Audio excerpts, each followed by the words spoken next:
Ahora bien, hablaremos sobre Lutero y Trento.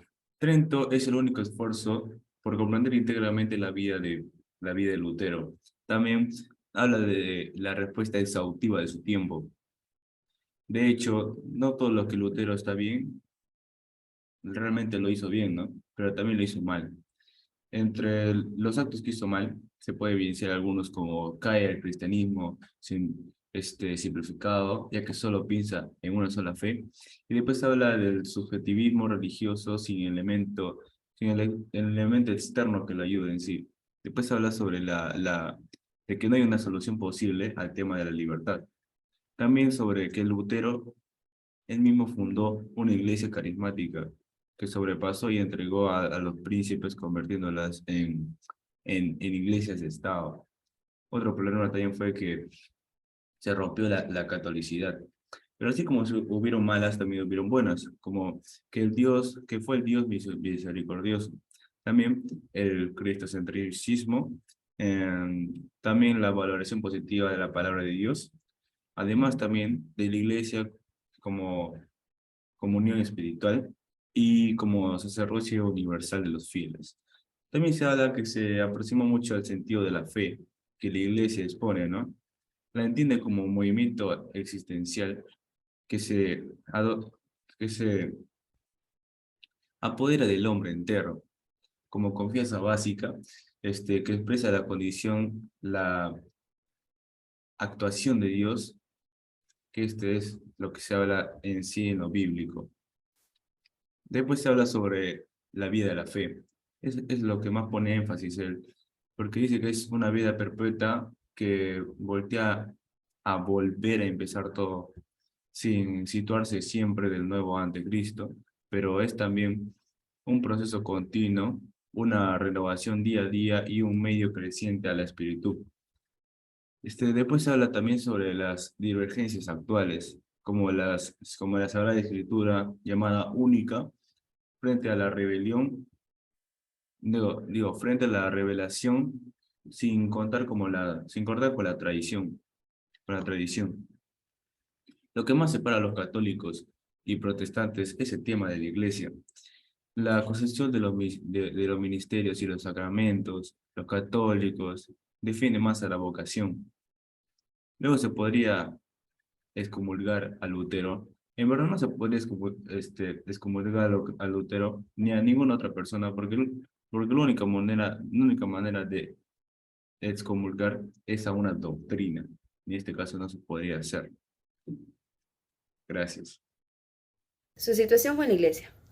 Al principio, mientras Lutero estaba en la ortodoxia, él aceptaba al Papa como una institución de carácter humano. Y a medida que él empezó a radicalizar sus ideales, él pasó a ver al Papa como el anticristo y al papado lo creía como la fundación del demonio y lo creía muchísimo más peligroso de lo que era el turco. Adriano VI estaba de acuerdo con lo que él dijo Lutero. Él creía que la iglesia necesitaba una reforma y dijo que él pondría todo su empeño en que ésta se diera, cosa que al final no sucedió porque no recibió apoyo de los príncipes alemanes, ni los príncipes eclesiales, ni sus humanistas. Pero él tenía la idea de que como de aquí, él quería reformar la curia romana, y él tenía la idea de que como de aquí salió la enfermedad, de aquí tiene que salir la cura, y no le salió bien. Luego estaba Clemente VII, quien era llamado Papa Asno por Lutero. Este es célebre por un dibujo que es muy conocido acerca de él que lo hizo Rodingen. Bueno, Clemente fue un papa muy político y tuvo desacuerdos con el emperador Carlos V, y en vez de parar la reforma, solo la aceleró, y esto llevó a que se diera un saqueo en Roma en 1527 por Carlos V. Básicamente, él facilitó la expansión de la reforma y más tarde se llegó a la paz y se celebró la dieta de Espira. Allí se menciona que no iba a haber ninguna innovación hasta el siguiente concilio, y se pide que por favor le permitieran a los católicos celebrar la misa en los lugares donde ellos lo solicitaban.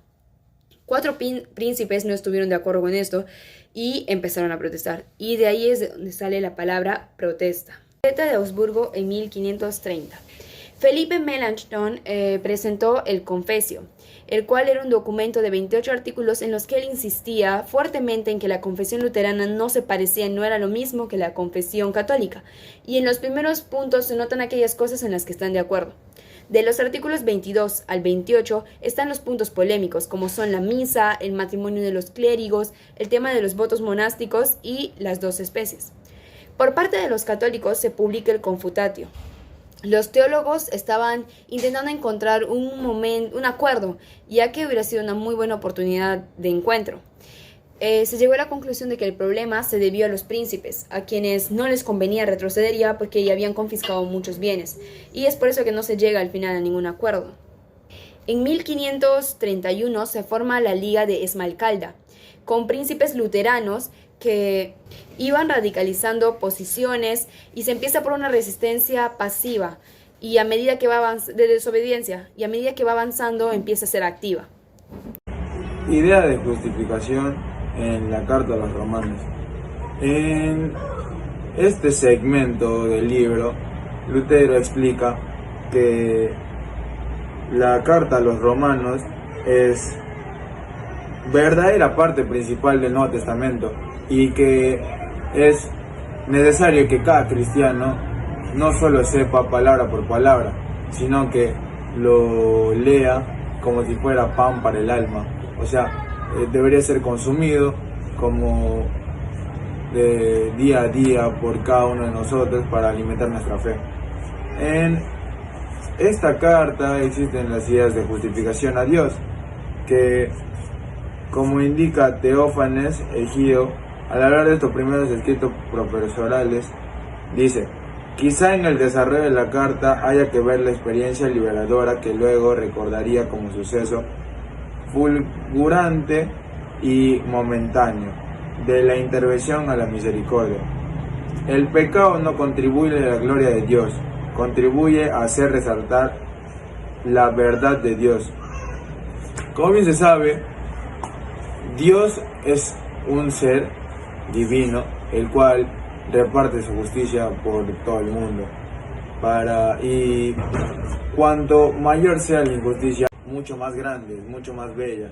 Pero claro, esto no siempre, no es bueno, porque en sí la injusticia no es buena, pero también nos hace resaltar la belleza divina de Dios repartiendo su justicia por todo el mundo.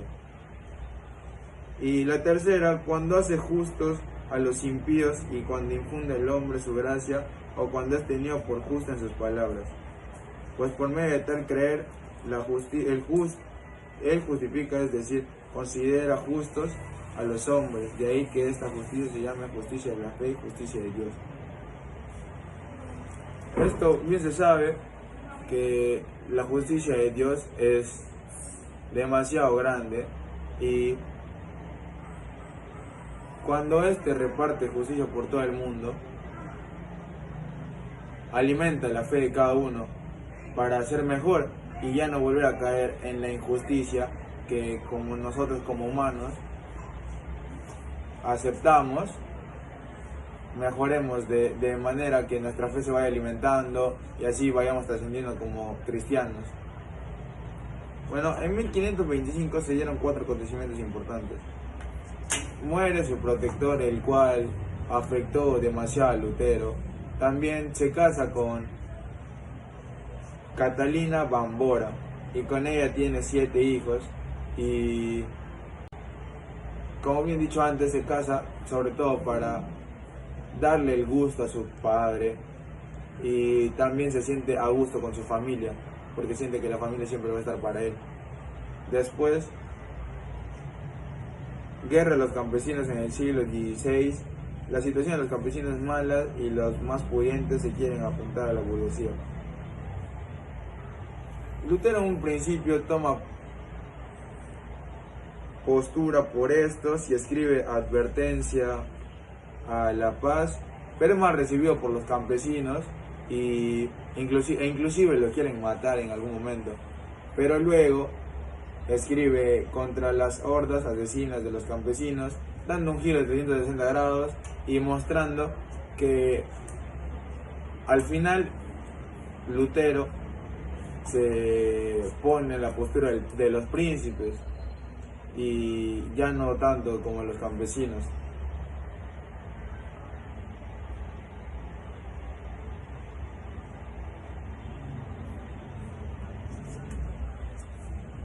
La injusticia, mayor se va a ver o mayor belleza tendrá la justicia de Dios.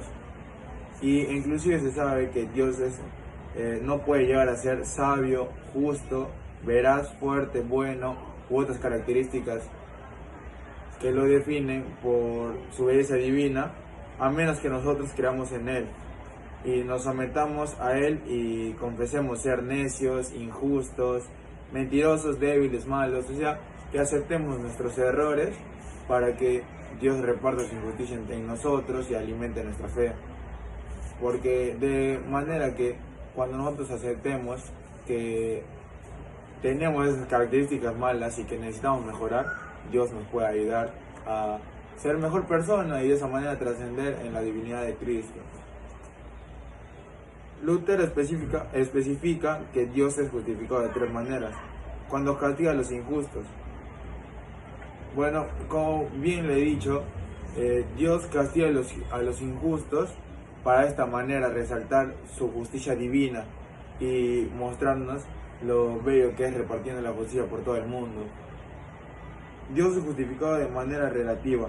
La justicia de Dios luce tanto más bella cuanto más horrible sea nuestra injusticia. Como bien lo he dicho hace un rato, cuanto mayor sea la injusticia que nosotros cometamos, la justicia de Dios se va a ver. En esta parte, Lutero nos habla de dos cosas muy importantes. La primera es una crítica hacia el máximo ente de la Iglesia, que es el Papa, acusándolo de ser el anticristo.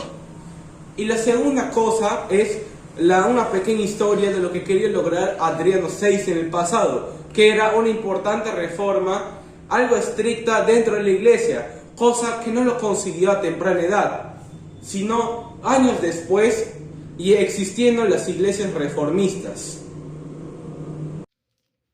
En Ideas de la Justificación de la Carta a los Romanos, luego explica que ante todo no debemos conocer el lenguaje, de manera que sepamos lo que San Pablo quiere decir con sus palabras, como por ejemplo ley, pecado, fe, justicia, espíritu y entre otras muchas palabras.